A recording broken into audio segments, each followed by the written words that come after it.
Bon, salut mon petit pote, c'est Big Bike Man. Alors aujourd'hui, on va faire un petit débunkage, un petit peu d'un live que j'ai vu hier soir. Enfin, un live. On m'a parlé du live, donc j'ai été le voir. Où il y avait Julien Chaise qui faisait un débat sur Nintendo et le totem d'humilité de Nintendo. Parce que vous avez, euh, vous avez un ancien créateur de God of War qui dit que TOTK c'est vieillot et pas terrible quoi. Alors vous avez tous nos amis, les influenceurs là, qui relèvent ce truc et qui parlent et qui parlent. Alors, on va parler un petit peu de certaines choses parce que j'adore tous ces hypocrites parce qu'à l'heure d'aujourd'hui, les hypocrites, il y en a dans tous les tiroirs. À peine tout 20 tiroirs dans la cuisine, paf. Tout 20 tiroirs dans la salle de bain, paf. Peu importe dans quelle pièce où t'es, tout 20 tiroirs et ils sont tous là, les hypocrites. J'aimerais juste soulever un point, comme ça, un point. Alors oui, dans TOTK, il y a des problèmes, on va pas se mytho, hein. On va pas se mytho. On va pas mentir, dans TOTK, il y a des baisses de frame. Il y a du popping et du clipping. Oui, d'accord, on va pas le balayer, le mettre sous le paillasson. Mais j'ai une question, comme ça, pour vous, monsieur les hypocrites, les influenceurs, les hypocrites, parce que vous êtes des hypocrites, arrivé à un moment. J'ai une question toute bête à vous poser. Est-ce que Nintendo, sur sa boîte de sa console, c'est marqué 8K? Est-ce que quand tu achètes une Nintendo Switch, tu t'attends à avoir une console avec 50 millions de teraflops, 500 millions d'images par seconde et une résolution 8K ou même 4K, 60 FPS? Nintendo ne te vend pas de la technique. Nintendo te vend de l'innovation au niveau du gameplay. Te vend du rêve. Et aussi fait beaucoup appel à ton âme d'enfant. Hein. Que y en a beaucoup qui ont oublié ce que c'était d'avoir une âme d'enfant. Voilà. Nintendo étant jamais promis que tu allais avoir des jeux en 60 FPS ou en 4K.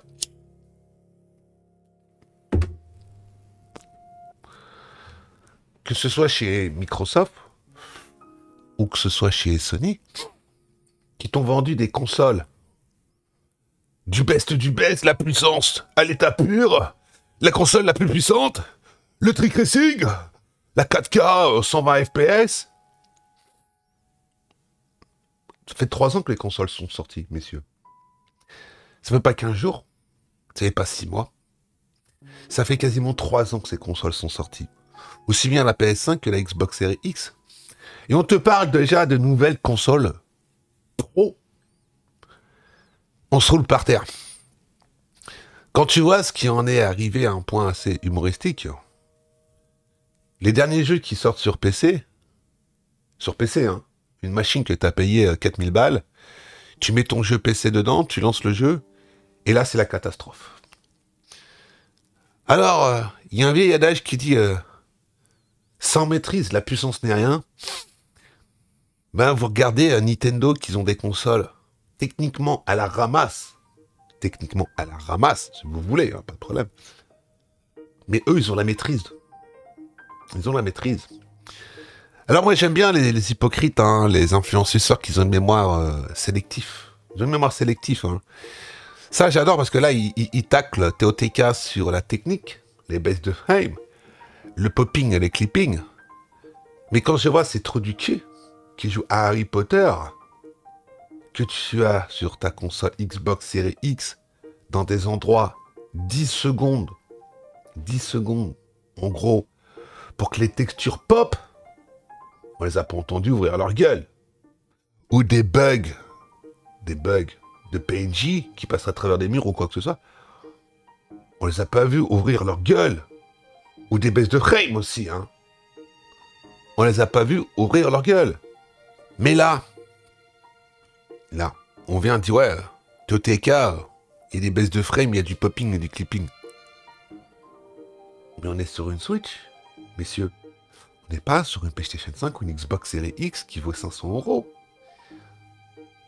Même 550 pour la PlayStation 5.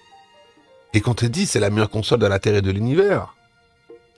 Et alors d'aujourd'hui, quand tu regardes à quoi tu joues sur ta Xbox Series X, là c'est le vide intersidéral.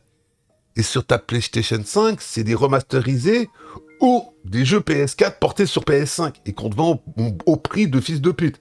Parce que aussi, il y a aussi un truc qui est humoristique, parce que notre ami JC faisait un débat avec ses amis. Il disait, ouais, mais Nintendo, c'est que des remasterisés et ils sont vendus plein pot. Ils sont vendus combien tes jeux sur PlayStation 5? Ah, il n'y en a peut-être pas autant, mais quand ça sort, c'est combien? 80 balles? Tu vois, tu m'excuseras, mais on va te montrer un exemple tout simple. Ça, c'est un remasterisé, tu vois. 39 balles. 39 balles, je te le mets au défi de le trouver sur GameCube à 40 balles. En bon état. Je te mets au défi. Hein. Vas-y. C'est tellement, encore, des débats de cours de récréation. Des débats de cours de récréation. Qui a la plus grosse, qui a les meilleurs jeux. Alors attends, on va te poser une question aussi toute bête comme ça, pour toi. Pour toi, hein, vite fait comme ça.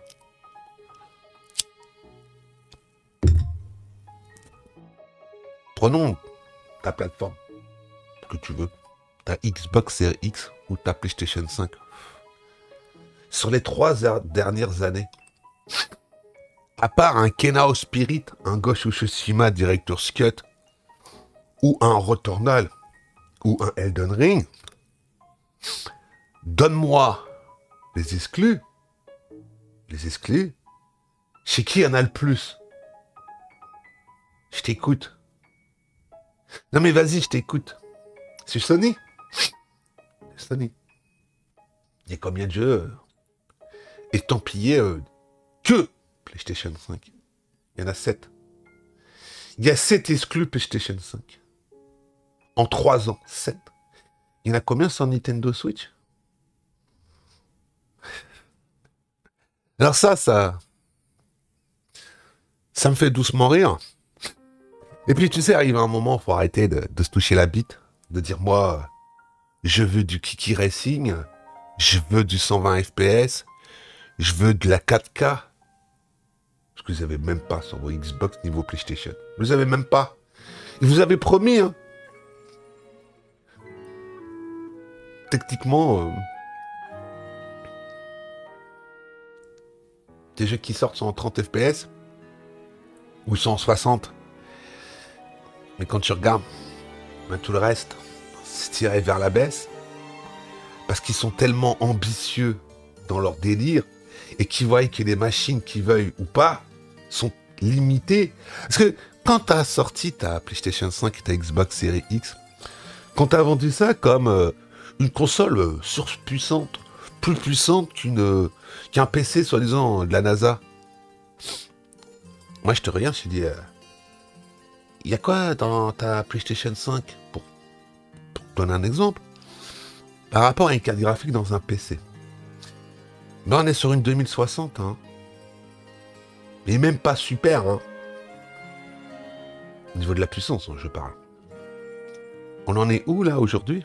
On en est à des séries 4000 qui font combien de puissance?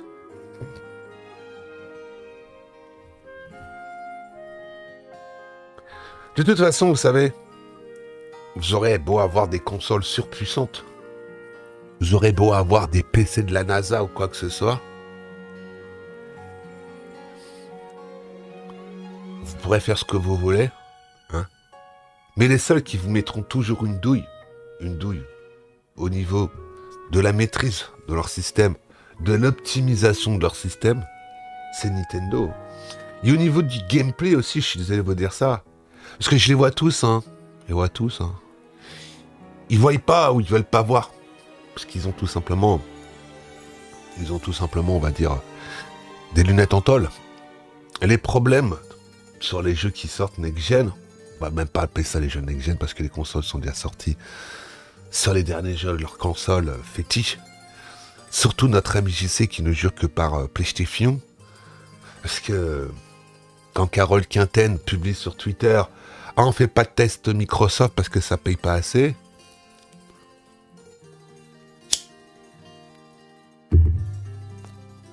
c'est pas de la diffamation, c'est ses propres dires. Hein. Que le tweet a été supprimé. Hein.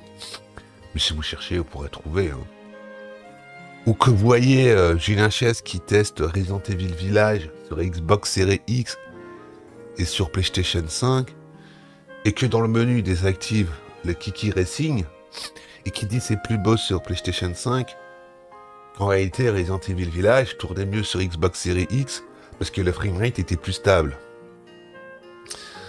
Mais bon, ce sont des spécialistes, hein, ce sont des spécialistes de la technique, ou que vous voyez des mecs qui savent même pas ce que c'est un APU, un CPU, mais qui viennent te parler.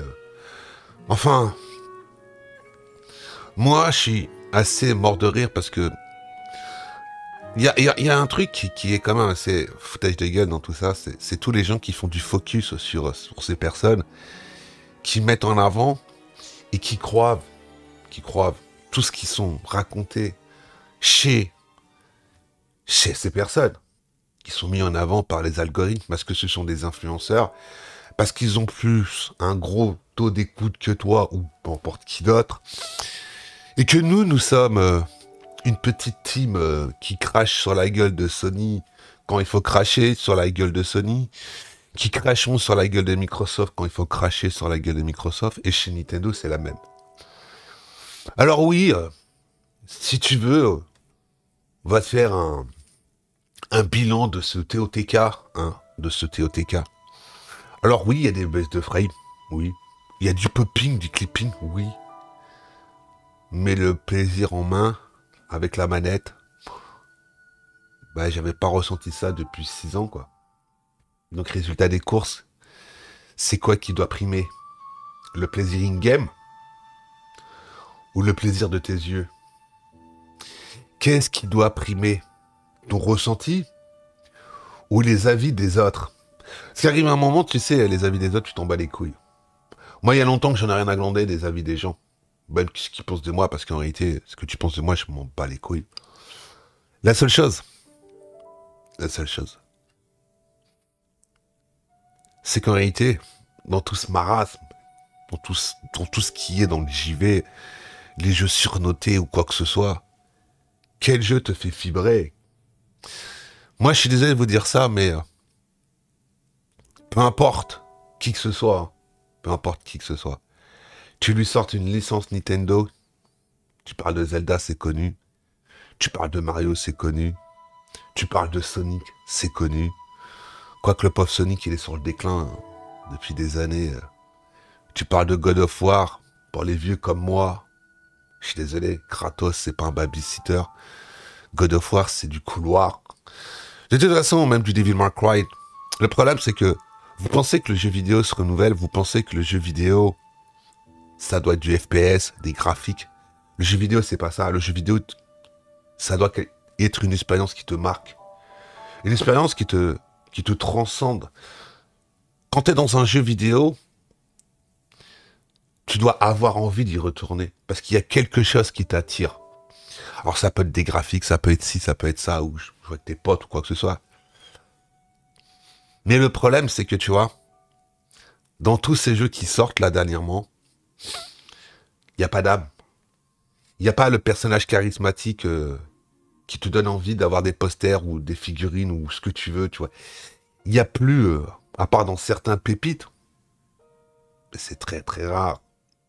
C'est très très rare.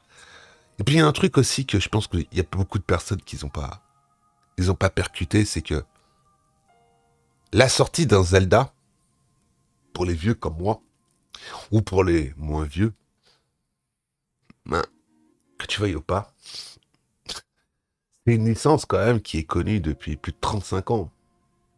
35 ans que Nintendo font du jeu vidéo. Voilà. Alors après, ils ont parlé des Pokémon, ils ont parlé de ci, ils ont parlé de ça. Mais moi, je suis mort de rire. Qu'est-ce que tu vas aller comparer une compagnie comme Game Freak, qui sont là que pour faire du fric, et Nintendo? Oui, que tu veuilles ou pas, ça sortit leur console, mais Nintendo, ils ont rien à dire. Alors que les jeux sont pas optimisés, y a pas de problème, hein. Les derniers Pokémon, c'était vraiment du foutage de gueule et ça s'est vendu par palette. Mais quand tu fais un God of War Ragnarok, qui est une pâle copie du premier, et que la seule chose qu'ils ont changé, ils ont mis un grappin là-bas, ils ont amélioré, ils ont peaufiné un peu les graphiques, sorti de ça, voilà. Ou quand on te vend un Halo révolutionnaire, et que la seule chose qui est révolutionnaire, c'est la peau de mes couilles. Après y avoir joué 3 heures, tu désinstalles le jeu de ta console parce que le jeu, il a pas d'âme, il a pas de sel, c'est de la daube, c'est du déjà vu et du réchauffé. Graphiquement, ça casse pas 4 pattes à un canard, il y a rien qui te donne envie d'y retourner. Je suis désolé, hein. Mais arrive un moment où sont tes qualités vidéoludiques dans ton jeu vidéo. Je suis d'accord, hein, TOTK, ça pique au niveau graphique si tu veux. Ça baisse des frames aussi, ça pique les yeux. Quand tu vois ça en 2023. Mais c'est une console qui est sortie en 2017 et que le processeur date de 2014. C'est pas une PlayStation 5 ou une Xbox Series X qui ont que 3 ans. Et qu'on attend avec impatience leur claque graphique qu'ils nous ont parlé quand ils nous ont vendu ces consoles. Ah, ils nous ont fait rêver, hein. Mais tu sais, en réalité, la gueule de bois, Moi, j'ai eu la gueule de bois, hein. Quand je suis arrivé à un moment, je me suis dit, j'ai une PlayStation 5 à la maison. Bientôt, ça va être la fin des pénuries des composants, donc les consoles, ils vont en avoir partout. Ben, revendons la console, faisons une culbute dessus, et puis éventuellement, si un jour je vais en racheter une version Slim ou Pro, ben, les 50 balles qu'ils me demandent en plus, ben, je les mettrai pas parce que j'aurais fait une culbute sur la console, sans compter aussi les culbutes des consoles parce que bon, je m'en bats les couilles, je peux le dire, que je trouvais et que je revendais. Ben, en fin de compte, si je vais aller acheter une PlayStation 5 là, avec ce que j'ai gagné, sur la période des problèmes de ces machines, surtout de la PlayStation 5, elle me revient 0 €, hein, je sors pas 1 € de ma poche. Hein.